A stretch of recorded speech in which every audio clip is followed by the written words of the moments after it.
Good afternoon, everyone. It's February the 6th, 2025.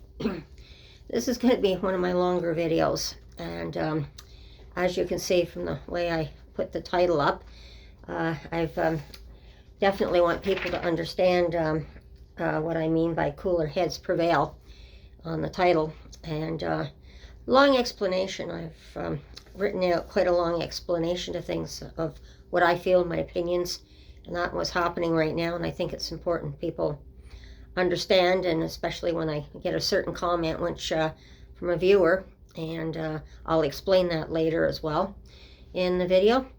But I'm going to start with this. It was what I'd seen on internet, and the title of this is What Trump Did. 1. Temporarily crash the U.S. stock market. 2. Force Canada to spend billions of dollars on a problem that doesn't exist. 3. Canada now has a stronger border to keep American drugs and guns out of the country. 4. Showed American allies that our agreements with the United States are not worth the paper they are printed on. 5. Done irreparable damage, harm to Canada, U.S. relations, but global partnership that has ever existed. The best global partnership that has ever existed. 6. Created newfound Canadian patriotism. 7. Gotten Canada to rethink its interprovincial trade. 8. And most importantly, Canada is now considering how to reduce reliance on the United States. Then there's a little footnote. The art of the deal, folks. We live in an idiocracy. I don't know how to. Idiocracy. I know what I mean. IDIOCRACY. I can spell it, but I can't pronounce it. Okay, I'm not perfect here. Who's ready to do this all again in 30 days? Well, I'm going to explain a few things that my parents and those who came before me had some interesting sayings, and I'm going to start with this one. Bite the bullet and hold the fort. This is an old expression that people use to explain circumstances that were often beyond people's control. This is the extraordinary circumstances the world finds itself in today. Nothing is what we would call normal in so many ways before the pandemic. We were all on this ship together when we ran straight into the iceberg. All our daily lives were disrupted in many seen and unforeseen ways. People and governments found themselves treading water and frantically trying to find the life jackets and lifeboats for our society. Those that were able to find the life jacket and boats were able to weather the storm and fare better than those who are in the world today who did not. Canada did far better than ever some of the G7 countries, as an example, and why? Because cooler heads prevailed in our government, realizing the situation of the lockdowns, resulting in many people who suddenly had no income coming in. As one big example, the government went in and robbed the government's piggy bank, in a manner of speaking. They provided our people with the life jackets and boats for the people. The government provided the CERB payments that supported individuals and supplied financial support to businesses to try and help everyone stay afloat during the crisis. Granted, mistakes were made. People did not get CERB payments, did get CERB payments when they should not have, but it is important to remember that in this emergency, that fact-checking who should have or not have it did not support those who really needed it, and the fallout of that decision would be dealt with later. By putting us in lockdowns, many lives were saved. Unfortunately, many lives were lost as well. But those of us who did survive were left to pick up the pieces of the fallout of the pandemic. People forgot the good things that were done, and only seemed to pick up the bad things that happened. For example, short memory. By blaming the head of our government and the ruling party, people forget we are all human and do make mistakes, but hopefully learn from this. But by robbing the piggy bank at the time, it did keep us afloat for that unexpected expense. Although that unexpected expense made the country's debt far higher, throwing off all financial plans. Recovery from the pandemic has been difficult. Inflation, higher gas bills, grocery bills, homelessness, housing, rents going up, and the list goes on. The demand for money has been far greater than before the pandemic, so trying to keep a balanced budget for the country has been more than, to say the least, horrific. Look at yourself before and after the pandemic, at how your day-to-day experience can you have happened to balance the budget.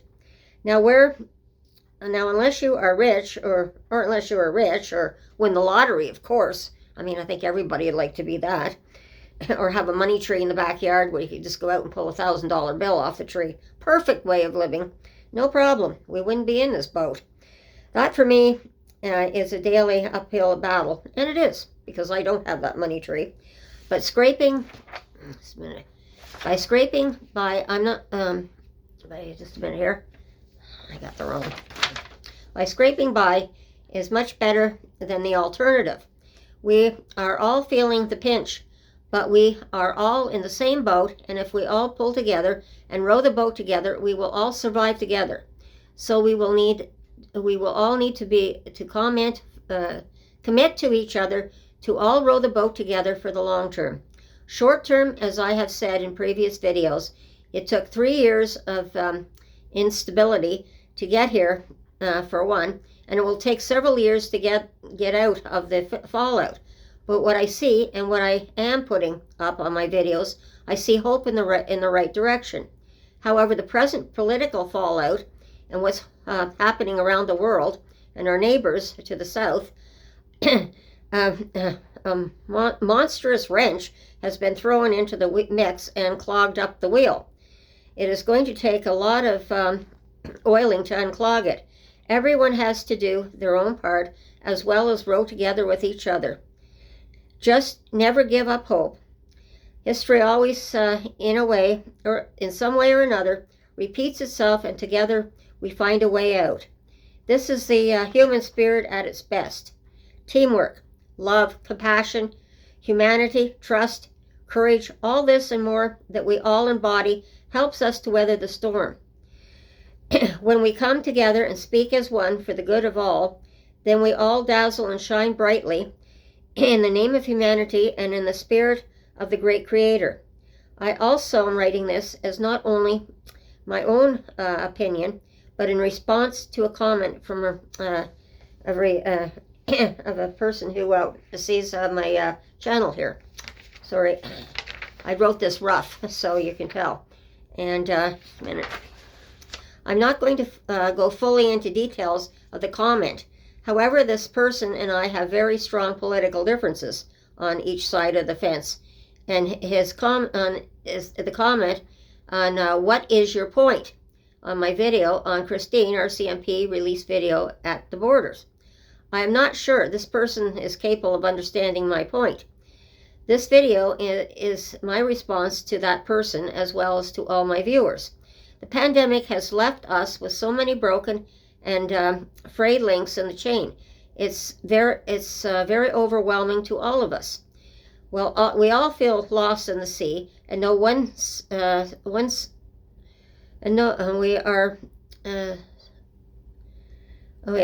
we have to hear we're lost being hearing our voices heard, or are putting up SOS signs to get our attention for help.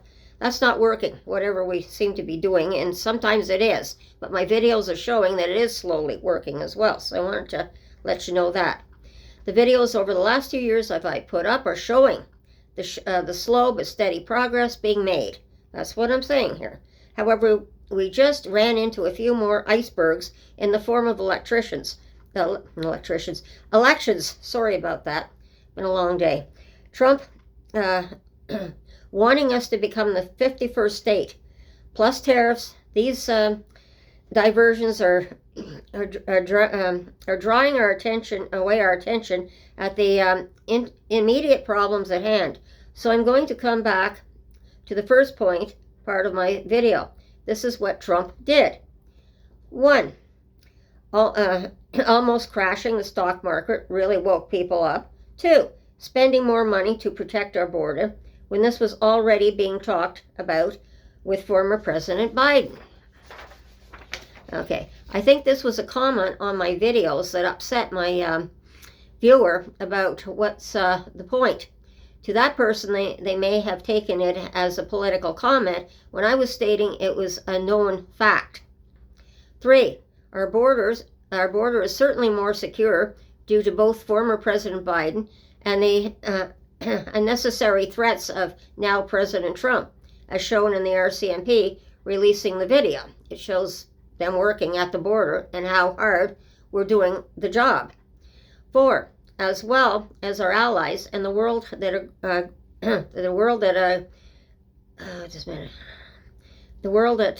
agreements at the present time are not worth the paper agenda agreements signed on will get delivered on. And that's what they're saying. Anyone in any country in the world can sign an agreement with Trump, and it's not worth the paper it's signed on. This is what we're seeing, and that disgusts us as Canadians. I know that totally disgusts me. 5. The harm to Canada and the United States as well as globally. Well, we're starting to see the results now, and it's only been, about 2 weeks since he's been in office? The chaos he's causing. 6.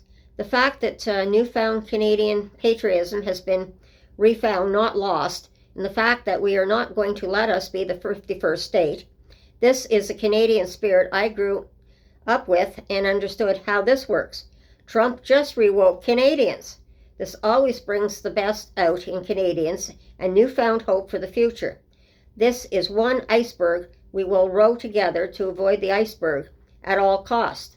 This is what our anthem means. We stand on guard for thee. We are now standing at full attention with the eagle eye. 7, rethink about trading within our own country. In other words, we shouldn't be so reliant on the independent, for sure, on the United States for our goods. We're rethinking how we can reutilize our country in a much better way. And that's part of the comment in 8, making ourselves more dependent on ourselves rather than the best trading partner with another country you could have. And this is one of the things that has been horrible to both us and our neighbors, because this comes at a great deal in loss and suffering for both Canadians and Americans. The world is definitely not the same as before the pandemic, and the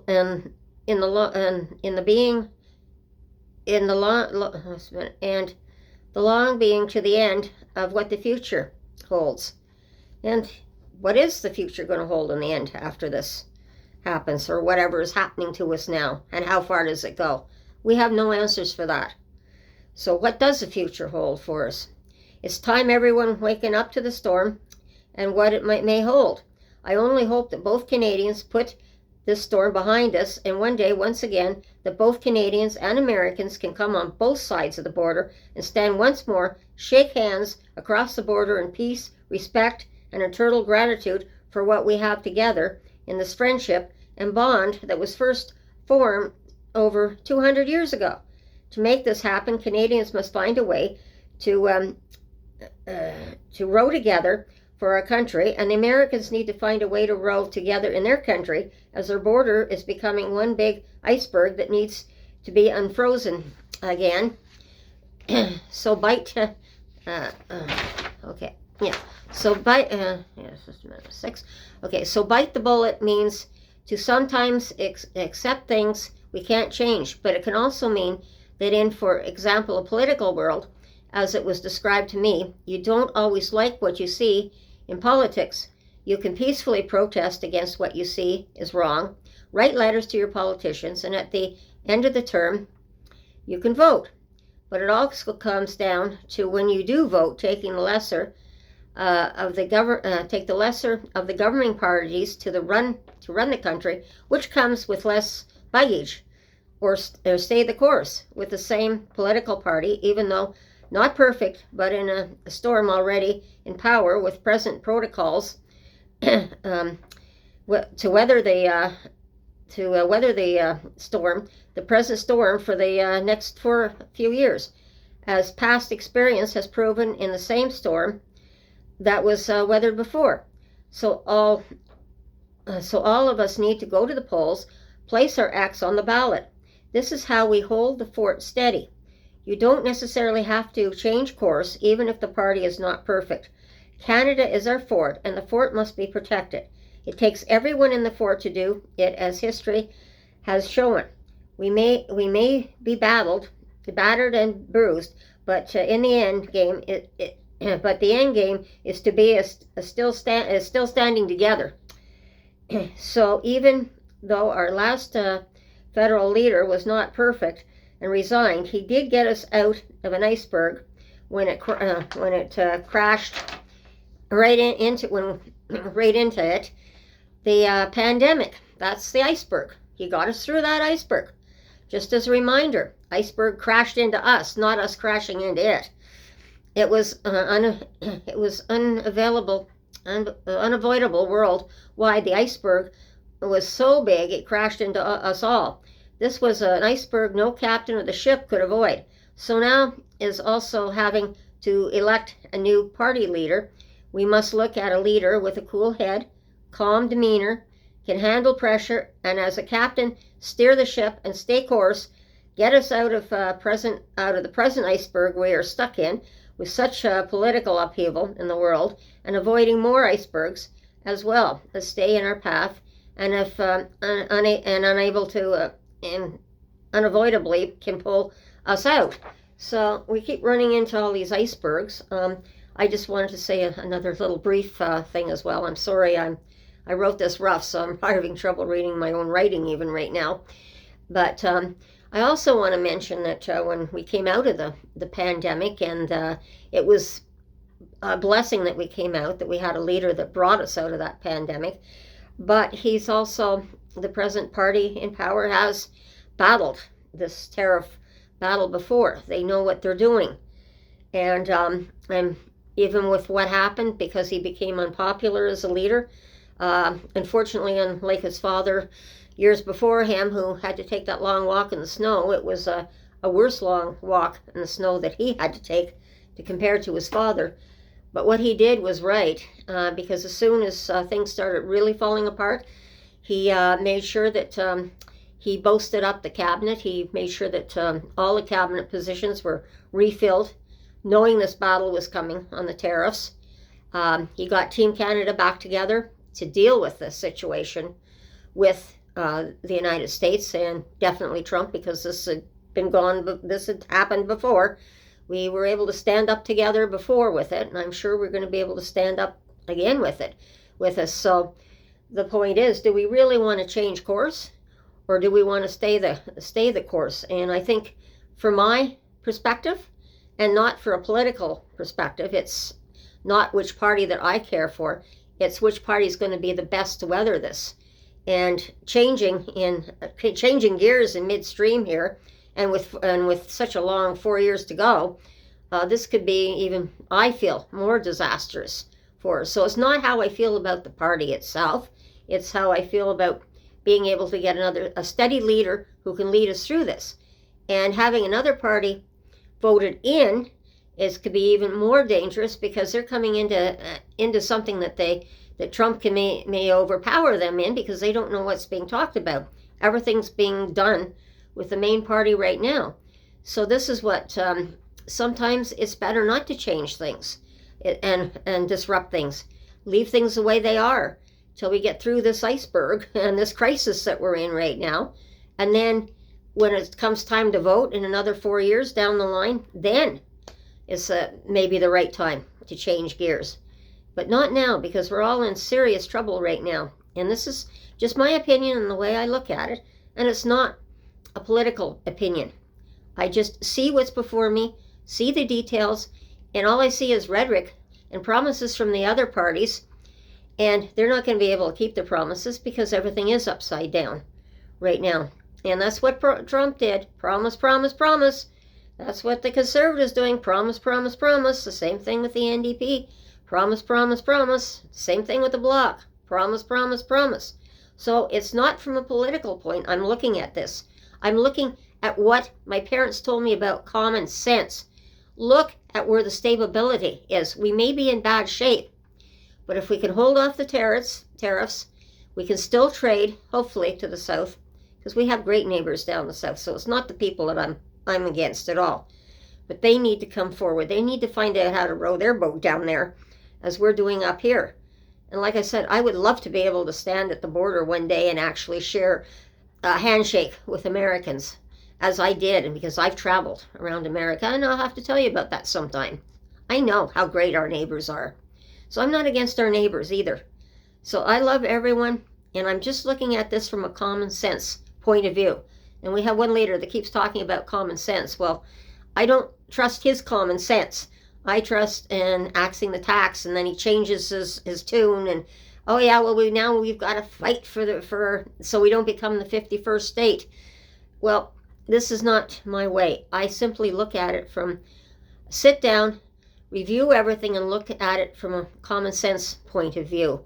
Right now, we need a leader. We need him calm, steady, and I believe if the right leader is chosen, we will continue to have our definitely our Canadian people, our cabinet will be still in place and be doing what it has to do to and Team Canada, and with the provinces all stepping up behind us as well for their people. This could be a very, very good outcome if we use common sense. And there's so much confusion right now, misinformation. I'm telling you, it's going to be a very, very difficult time for the next few months and the next few years. So everyone, I really care about everyone. I'm only saying my opinion again, and I can't stress that enough. And everyone, I'm going to leave it there. Take care. Watch your surroundings and be safe, and we shall talk again soon. And bye-bye. I'm sorry it's so long, but I do love everyone. Bye-bye.